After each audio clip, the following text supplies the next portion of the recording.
ఇల్లు తిరిగిండ్రు, ప్రజల దగ్గరకు పోయిరు, ప్రతి తలుపు తట్టిండ్రు, ప్రతి గుండెకి చేరు, నమస్కారం పెట్టిరు. గెలిస్తే వాళ్ళు తీర్పు ఇచ్చారు, మీరంతా సర్పంచులు అయ్యారు. గ్రామ సభ పెట్టి గ్రామ పంచాయతీలో మాట్లాడుకోవాలి, అంతేనా? వార్డు మెంబర్లు, ఉప సర్పంచ్, సర్పంచ్ కూర్చొని మాట్లాడుకొని ఏ సమస్యలున్నా పరిష్కరించుకుంటాం. అది ఇచ్చిపెట్టి మళ్ళీ ఎవడో పోరంబోకోడు ఇల్లు తిరుగుదాం రా అంటే పోతారా? ఇవాళ కేసీఆర్ కూడా గట్టే మాట్లాడుతుండు. ఈడ మాట్లాడుతాను రావంటే రంగారెడ్డి జిల్లాలోటి, పాలమూరులోటి, నల్గొండలోటి ఆయన మీటింగులు పెడతాడంట. నువ్వు మీటింగులు పెట్టకపోతే సంతలో పోయి బర్లను కాసుకో, మేము వద్దంటున్నామా? మాదేం పోయింది? నీకు పొద్దు పోకపోతే మా కల్వకుర్తి సంతల్లో, కొడంగల్ సంతల్లో, ఇట్లకెళ్ళ మా ఎడ్ల సంతలు బొచ్చడు ఉన్నాయి. మత్తల్లో కూడా లేదు. పెబ్బేర్లో పెద్ద సంత ఉన్నది, పసల సంత. పోయి ఆడ పసల కాడ పోయి బర్రం కాసుకోపో, నేను వద్దంటున్నానా? నాదేం పోయింది? నీకు ఎట్లాగూ పని లేదు, ఖాళీగా ఉన్నావు. ఖాళీగా ఉన్నప్పుడు పోయి ఆ పెబ్బేరు సంతలో బర్రెలు కాసుకోపో, బర్రెలు కొనుక్కోపో, నేను వద్దానన్నా? చర్చ చేయడానికి సభ ఉంది, అర్థవంతమైన చర్చలు చేద్దాం, తెలంగాణ ప్రజలకు వివరిద్దాం. అప్పుల మీద వివరిద్దామా, అభివృద్ధి మీద వివరిద్దామా, ఉద్యోగ నియామకాల మీద వివరిద్దామా, నీళ్ల మీద వివరిద్దామా, నువ్వు కట్టి కూలిన కాళేశ్వరం మీద మాట్లాడదామా, టెలిఫోన్ ట్యాపింగ్ మీద మాట్లాడదామా? సొంత బిడ్డనే ఇంటల్లుడు ఫోన్ని ట్యాపింగ్ చేసినోడు ఇంతకంటే సిగ్గులేనోడు ఉంటాడా అని వాళ్ళు చెప్తారు.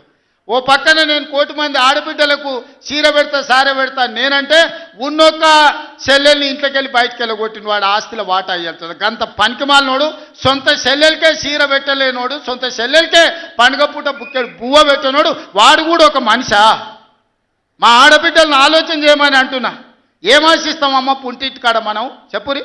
మెట్టింటికి వచ్చిన తర్వాత పండుగ పూట ఇంత బుక్కెడు పువ్వు పెడతాడు, మా అన్ననో తమ్ముడో ఉంటే చీర పెడతాడు, ఇంటి ఆయన ముందర ఇజ్జత్ పోకుంటూ ఉండని కానీ కోరుకుంటాం. అంతేనా? వాళ్ళ ఆస్తి అడుగుతామా? వాళ్ళ ఆస్తి అడుగుతామా? ఆడపిల్లలు మీరు సగం మంది సర్పంచులు ఉన్నారు కదమ్మా, ఆడపిల్లలారా మీరు చెప్పండి. పుట్టింటి గౌరవం నిలబెట్టడానికైనా ప్రయత్నం చేస్తారు కదా మీరు మీ అత్తగారింటి కాడ.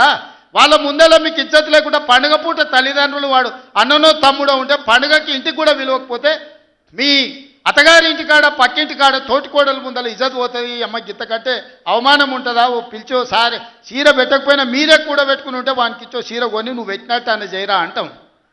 పుట్టింటి ఇజ్జత్ ఎవరన్నా తీస్తారా? ఏ ఆడబిడ్డనన్నా తెలంగాణలో ఉన్న ఆడబిడ్డ ఎవరైనా ఎంత కష్టమని ఉండని, ఎంత నష్టమని ఉండని, పుట్టింటి ఇజ్జత్ నిలబెట్టడానికైనా ప్రయత్నం చేస్తుంది కదా. మీరు అందరు కూడా తెలంగాణ ఆడబిడ్డలే కదా. ఇవాళ ఇంతో అంతో తండ్రి గాలికి సంపాదించిన దాంట్లో వాటా ఇవ్వాల్సి వస్తుందని మెడలు పట్టి దొబ్బితీవి నీ సొంత చెల్లెలు. నీ సొంత చెల్లెలకే సమాధానం చెప్పలోనే ఆయన నాకు సవాలు ఇసురుతున్నాడు.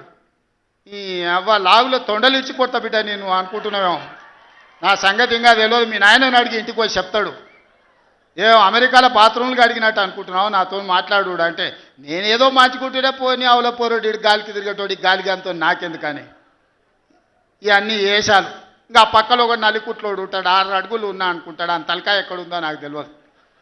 కేసీఆర్ వచ్చి గర్జించిందంట, గర్జనకు నేను పోయి లోపల దాచుకున్నాంట. ఇక కేసీఆర్ గర్జనలు గర్జించినట్టు లేవురా నాయన. మన గాడిదలు ఏం చేస్తావా? ఒండ్ర పెడతాయా? ఏమంటారు గాడిదలను? గాడిదలు అరిస్తే ఏమంటారు నరసింహ? గట్లున్నది. మీ గాండ్రింపులకు, మీ బెదిరింపులకు, ఉడత ఊపులకు భయపడ్డాడు ఎవడు లేడు బిడ్డ. ఈడ దుక్కి దున్నిన చేతులు ఉన్నాయి. మీరేదో తోలు తీస్తా అంటే తీపించుకోనికే లేము.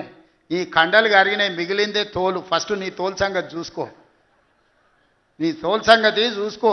ఊర్లో మాకు తెలుసు, ఊర్లల్లో నాటుకోళ్ళు ఉంటాయి కదా, కోని కాల్చినాక మనం మంచిగా కాల్చి తోలు తీసి పసుపు పెడతాం కదా, మంచిగా తోలు తీసి పసుపు పెడతారు బిడ్డ మా కొడంగల్ వాళ్ళు. నువ్వేదో తెలివితేటలు అనుకుంటున్నావు. ఈ తమాషా మాటలు, ఈ అతి తెలివితేటలు కట్టిపెట్టుకో. ఎన్ని ఎలక్షన్లు జరిగినా సిగ్గు లేకుండా అన్నిట్లలో డిపాజిట్లు పోతున్నా, బండకేసి కొడుతున్నా బుద్ధి రాలే. ఇప్పటికైనా మారుండ్రి. నాకేం లేదు, మీరు అట్లుంటేనే మంచిది. ప్రజలు చీత్కరిస్తారు, చీదర కొడతారు, లాస్ట్ దేనికి వనికి రాకుండా పోతారు. కాకపోతే ప్రతిపక్షమే లేదు తెలంగాణలో అని బయటకు పోతే ఇజ్జత్ పోయేటట్టు ఉన్నది.